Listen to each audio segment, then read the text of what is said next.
Well, hey, welcome back to Sunbird Garage. Look at this beautiful fall weather out there today. I don't even know what the day is. End of October, 2024. And here we are in Sunbird Garage. Look at.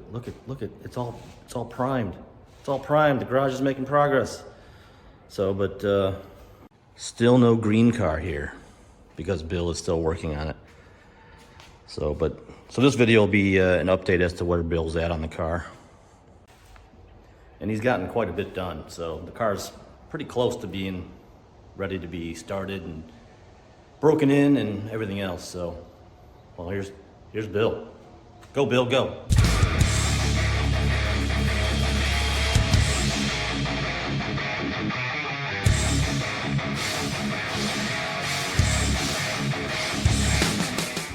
All right.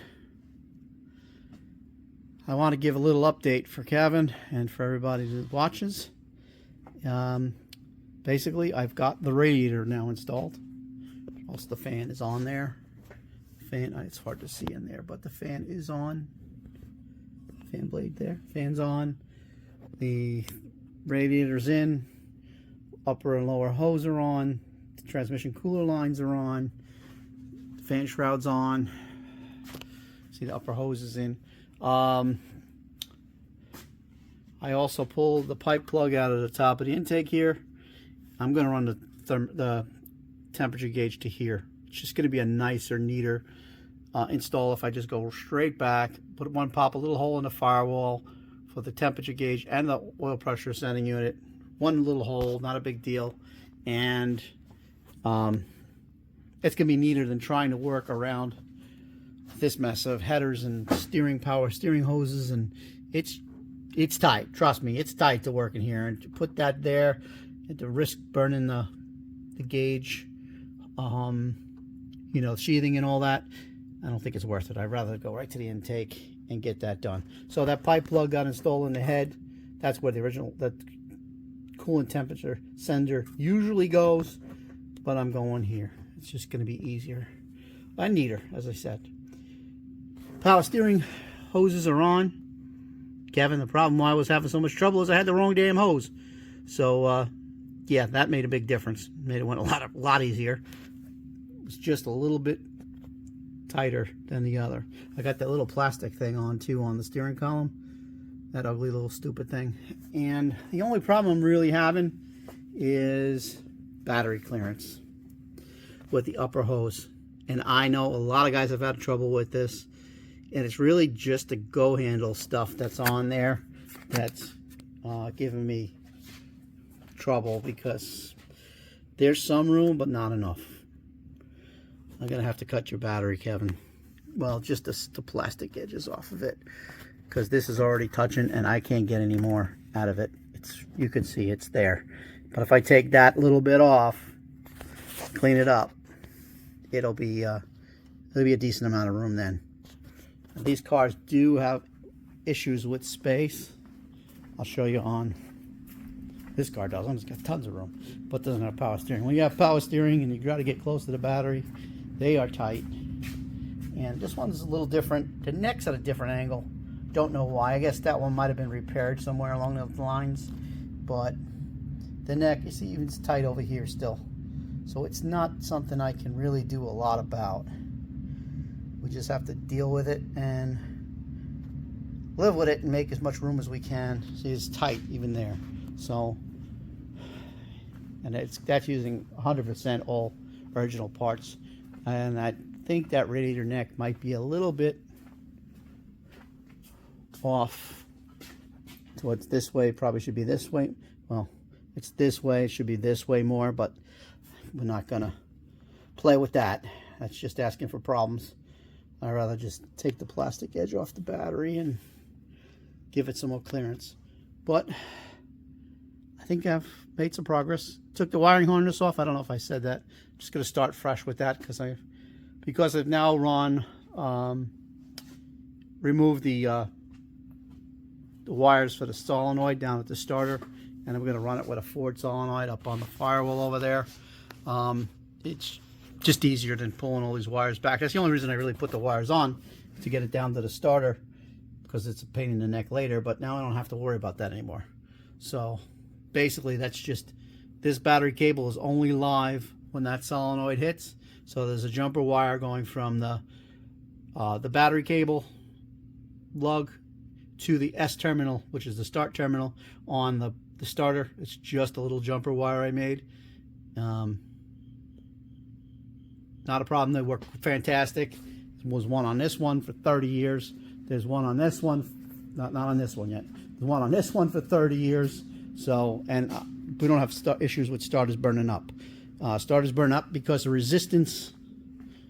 So if the power isn't going to the starter and then being drawn up into the car, there's a lot of resistance there. And when you get the heat from the headers, heat equals resistance. So it multiplies itself. More resistance, more heat, more heat, more resistance, more heat, more resistance, more, you know, and on and on and on. And if you eliminate the wires going to the starter and avoid the headers, it doesn't really build up the heat, and it doesn't have the problem that a lot of these cars, well, any Chevy, small block Chevy with using a stock starter, all have that problem. Even aftermarket starters have the same problem. It's just because the heat, and these cars are tight. There's not much room for the heat to get out.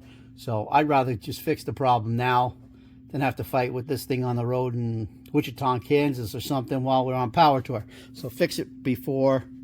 I'd rather fix it right here than fight with it on the side of the interstate someplace or in some parking lot in the middle of the night on power tour. Don't get me wrong, wrenching on power tour can be fun. It's part of it. But also going to a nice restaurant and having a nice hot steak and a cold beer, being clean and sweat-free is really nice too. As we get older, we all enjoy that a little bit more, I think. So, yeah. So made some, not major progress, but I'm making progress with little things here and there. These are the things that just take time. The next thing I really got to fight with is the dipstick tube. That's got to get installed, and that may even require me pulling this tube off the header again, which I'm not happy about, but I'll figure that out as I go. Alrighty, belts are on. So yeah, that's it for now. Didn't do much more. I say I'm not trying to kill myself, but I'm trying to do it nice and keep it looking neat and trouble free. So okay, guys, I'll get back to it probably tomorrow. Well, I've been working on this for a few hours. Not trying to kill myself on this project. Like I said, we're not really in a rush, but I want to get it done fairly soon. I got the dipstick tube into the pan. That is a heck of a project. I had to take the front tube back off the header, snake it down, put some silicone on it, get it in there so it seals, and I got it in. So the dipstick is in. That's one more major project taken care of. I got the battery in. I had to obtain necessary clearance to make it work. But now I have some room between the battery and the hose. And that was the goal I was trying to go for without actually cutting the battery up any more than I already did, which it's too late now. But it wasn't going to fit before. So I got that done. And I also got the gauges mounted on the dash. So the gauges are set up. I got the lights all wired up to it. I mean, I got to wire them terminate them at the headlight switch, but the lights are there. The wires are all hooked up. The gauges are in place. It's all nice and solid. That's done. I just got to run the gauges to the engine through the firewall. That's where I'm at, and I'm done. It's 1 a.m. So I'm done for the night. But I got a lot started and a lot going. Some of these projects take longer than some people might think they take to do, but yes, we're making progress with that. And I think that's all I really did tonight with it. But I guess the overall thing that was made me really happy is I got that engine unseized up and it's turning. So at the end of the day, this is the most important thing I got done. Hands down. So Got a few more things to still do, of course. Like I said, the next step will be going through the firewall on the water temperature and oil pressure gauge, mount the nose. I guess start doing some wiring next. Actually, and getting these, put the cap rotor back on the cap rather, and get these wires ran down to the spark plugs. That's all doable now. But I want to get the gauges in first. It just makes more sense. It gives me more room to work without that in the way. So once I got the gauges in, I can do that. I'm trying to think what else is left to be done except for... Oh, this is what else I got done. I got the starter solenoid mounted on the firewall. And I also mounted that ground strap. So I got that ground done, and I got the ground hooked up on the bracket here to the power steering pump. So the ground wire is now attached. I'm trying to show you. The ground wire is now attached to the engine. So I'm now just hooking ground up now to the battery, and that solves that issue. Oh, sorry. Actually, that's the hot wire I'm pulling on. The ground wire is this one here. That's already connected to the battery. So that's looped over to there. And this body, it's mounted to the body. So now it's just wiring up the starter solenoid, and that will get that project done. But like I said, certain things have to be done in an order, and I'm getting that order going. So, all right, everybody, have a great one. Well, you guys, some of you might know, this is my dad's TransAm. Was my dad's TransAm. He used to race. He was building it to race an L-stock automatic, and he went around a pole. He went around a dragster coming down the return road at Atco, and unfortunately there was a pole that wasn't painted white, and he smashed it. Put the frame rail into the back seat, basically. So this is a different donor car, or a different car, but it's almost all the parts, you know, other than body parts. So the engine, this is the engine he built, and I want to stick with this motor. This is a very, very fast 305. Yeah, I think it's actually a 311 now after it was stroked a little bit. But it's built as a stocker, NHRA legal stocker motor. The only thing that's not legal is the intake manifold. And that's a that's an Edelbrock Performer on there instead of a regular Chevy 4-barrel intake, which I have. So I can put it back together and make it legal. The last time this car ran, I want to say it was 1995-ish. So it's been 30 years since this car ran. Now, he passed away January 1st of this year. And I'm trying to get in here to get to this. But he died on January 1st, and he was working on the car here and there. But, you know, he was getting older and not doing it so much as he was. I think he put it together to move it. He moved a couple of times since we didn't talk for a long time, but he put the car together to make it so he could move it and not have two parts car, not a parts car and a car. He just took everything and kind of jammed it all together to get it just so it was all one piece. And he never actually got it running again after the accident. So the engine sat, and I tried to get it to turn a few months ago, and I couldn't get it to turn. So I put a little Marvel Mystery oil in it and gave it a little click, and here she goes. She is turning over. So I am extremely happy with that, because this is not this engine means more to me than the car by any means. So I really need to get this fired up and running again.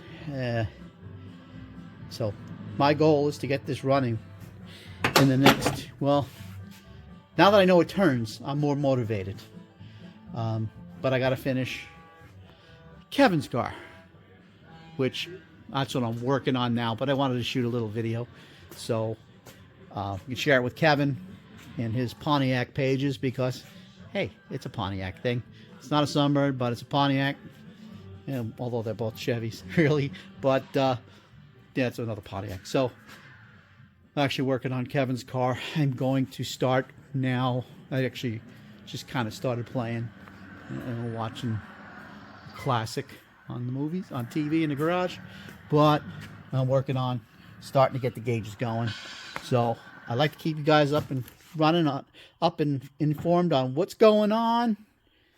And once I get Kevin's car running, I've got my buddy's C10 I got to get running. And I will try to get that in and out. And maybe in the meantime, I'll work on this, trying to get this back and running. I got to see if I got a stock HEI, because I want to get it just to run. And this has got, you know, an MSD, and there's a lot of wiring to this. So I think I'm just going to try to put the header on it, get this thing to crank and start. And once it fires, I know I can move forward with this project and get it running. Because this is a crazy car. I mean, you know, I realize that this has got, it's got a 12 volt in the back of it. So most people won't believe me, but yes, there is a 12 volt in the back of this car. So I don't know if you could make it out from this photo, but it is a 12 volt. You got it made to fit the car. So the only thing I really need to get the car firing as far as and moving and running and driving is transmission. Because he lent the transmission to his brother-in-law, and he never got it back. It went through a hurricane, it got flooded, and it was junk. So he never got it back. But I have another transmission from my buddy Jerry, and now that I know it's free, I'm going to check that transmission out and make sure it's good. The other thing I'm going to do is I'm going to clean up this mess that Kevin made me make on the floor, because I needed bolts for his car, for this Fiona needed parts, so I made a mess. But yes, I have a couple of buckets like that, and I think everybody who has done a lot of work eventually winds up with a few of these in their lifetime, so I got to put them back in there. But yeah, I had to move stuff to make room. That's why the grinder is out there. I had to make room for the battery, which I'm going to maybe start on that next after I get the gauges kind of put together. I don't know if I feel like crawling under the dash now and making a hole in the firewall, but that will happen fairly soon, probably tomorrow. We'll get the gauges on. I got to get a ground strap mounted because that's too short. It doesn't reach all the way up there, so because it's just in a different spot on the bell housing, and it's just easier to put another hole in the firewall, I think, actually, than to do anything else. And we'll work on then dipstick tube needs to be installed, and spark plug wires, and I think it's just plug wires and some, and then the gauge is hooked up, the oil pressure and the water temperature gauge once I run them across, and then we'll be doing dual wiring, and that should about wrap it up. We should be able to get it started. So once Kevin finishes painting his garage, makes a decision what color he wants to paint it, which I keep telling him white to match the formula with the orange and red stripe and a gray on the bottom. I think that's the way to go, but that's up to him. So I'm going to call it quits. I'm going to work on those gauges tonight, and then I'll call it quits for the night. Take care, everybody. Well, a few more minutes, so a half hour, so we're putzing around, and I got the fuel line in. I got it running from the carb all the way up to the firewall where the fuel line comes in. You can't see it there because I'm behind the wiper motor, but yes, I got that all lined in. I got it in the heat shield. I may shorten it up. It's very easy to do that. You can either shorten the line or slide it up the line a little bit more, but I really want to just shorten it if I do. But I was leaving room because I'm not sure what we're going to do with the air cleaner. I like to get it off the distributor cap, but I'm leaving the room for now. This vacuum port, we're not using that one, and it was set up for you running the Turbo 350. I forgot all about it when I put it on. I put that on. I don't know why I did, but I did, because we need the bigger port here for the power brake booster, and that one's not going to get used because that 204R does not use a vacuum line to the modulator, so we don't need that one. And I do not have the right size plug to fill it, so back to the parts store again when I go. But I also need to pick up some hose for the PVC valve. I thought we'd have the right size, but we just don't have enough of the right size. So we're a couple inches, we're a foot short. So I'm just going to get a new piece of hose to go from the PVC valve to the bottom of the carburetor over here. And that's that. That won't be a big deal. I got to run the vacuum line for the distributor. I have some of that. I just haven't pulled it out yet. But there's a better view of the fuel line going all the way up to the... That's what run all the way up. And that's good. I need that bracket. Somebody has to order me the bracket. Earth to Kevin. Get me the bracket. It's the only piece I need that I know of. So I need to get that piece from you. You got to order that. And I need, like I said, I got to go run that PVC valve. And other than that, other than the wiring, as you see, I've got the cap back on. And all the wires are kind of routed back down there. I have to climb underneath the bottom to get them right in the right place. So not enough time for that today. So that'll wait till next time I work on it, which could be later. I'm not sure. Kind of got some running around for the rest of the day to do. Doctor's office, and my wife's got dinner plans with some friends, so that screws up my plans to get more work done. But every little bit of chunk I get done is all good at this point. There is no rush, as I said, but I like this done so I can get this project kind of behind me, so to say, so I don't have to worry about last minute power tour rush in May or something like that. But we got time to get this done. I've got a lot of projects going on myself. Kev, as I said, I got my dad's car to work on. I got that engine now loosened up. It was locked up after sitting for approximately 30 years, but I got it loose. It didn't take much, so I'm not worried about rust on the rings or anything like that. I think they got stuck. I got this done, so that one's running. But yeah, that one's running. And of course, I just signed some contracts, and I'm gonna have to go back to work again because I bought some property that goes from my house. If you can see the barn up there, I bought up to about 20 feet from the barn, and about all the way up to the road. I'm gonna try to get you so you can see the mailboxes. Unfortunately, I can't see them through the picture here because it's too sunny. But if you can see the mailboxes up there at the top of the hill, I'm going to own all that. Down behind my garage and behind my house, all the way down the hill. It's a total of another 23 acres of mostly cliffside. But there's some value to it, and I have to buy it so nobody else does, kind of reason. Thinking about doing a new venture in life and maybe starting a little Christmas tree farm. So that's another project going on. So I wanted to give you a quick heads up on my life and what's going on with Kevin's car. And I'm going to call that a wrap. And Kevin, this is probably a good time to end to make a new video. To make a new YouTube video up. But Miss Mona Lisa Vito, I think that's a solid name for her. No. Well, getting back to work on, could this be Miss Mona Lisa Vito? She is metallic mint green, and she does have 327 engine in her. So, I don't know. I want to change the name. Or should we just go with the old Fiona we had, but I'm not sure if I like that. I like Mona Lisa Vito. Takes a lot of people to figure that. It takes a little thinking on that one. So, I got a hole through the firewall, so I'm going to start hooking up gauges.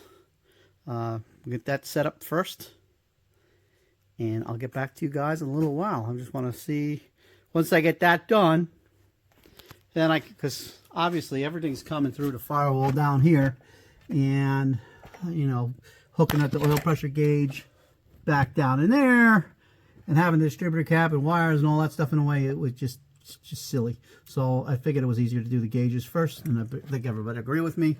Get these gauges in, and oil pressure and the coolant temperature gauge coolant temperature being the toughest one to get the hole through. And then the oil pressure gauge I got to hook up. That's fitting to the sending unit down there, which is a little tight, but it's very doable. So let me get to that done. And then I get the plug wires on, the cap back on. Plug wires route around down the bottom of the motor. They go around the bottom on this thing. So they come from the bottom and come up to the plugs. And I'll show you more of that when I'm down there. But I think you might have seen that in the video when we put the engine together. So they come around the bottom. There's just no room for the wires to go on top. And if I can get some of that stuff going today, that'd be awesome. And then I could start working on the wiring harness, which is going to be a little bit of a project because with this Ford solenoid up here, I have to do a little rewiring on it. It was a V6 wiring harness, now it's a V8, so there's a lot of silly things that have to change. Not so much what's there, but where the location is. And I'm thinking about still pulling this plug out that I put in the head and possibly still running the idiot light for the coolant temperature light. I think it's a good idea. We'll see if I can make that work too. But I got to come up with a sending unit too, which is not too big of a deal. But we can come up with that. All right, I'll get you back to you guys in a little bit. And with that, with a little bit of work, water temperature is in, run straight back, and oil pressure sending unit is hooked up. So, well, sending unit's just oil pressure hose, I should say. So that's all hooked up. Nice, the grommets in the firewall. So that takes care of that. And you can see why I decided to go in the intake with a temperature gauge rather than with the temperature gauge, because routing that heavy fluid cable is really tough to get to that sending unit with these headers. It's just it's a headache, and it's a chance of it getting burned, and it's not a cheap item. We could burn a wire up easy on a temperature gauge with a regular idiot light. That's easy fix, but you're not fixing a coolant temperature sending tube out on the road. It's just no repairable. So it just makes sense. And that's a nice clean install. It's out of the way.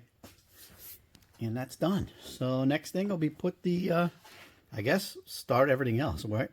Plug wire the cap back on and sneak these wires back down to the bottom and start hooking that up. And I might not go underneath it today. I might just run them down and then start playing with wiring on the top.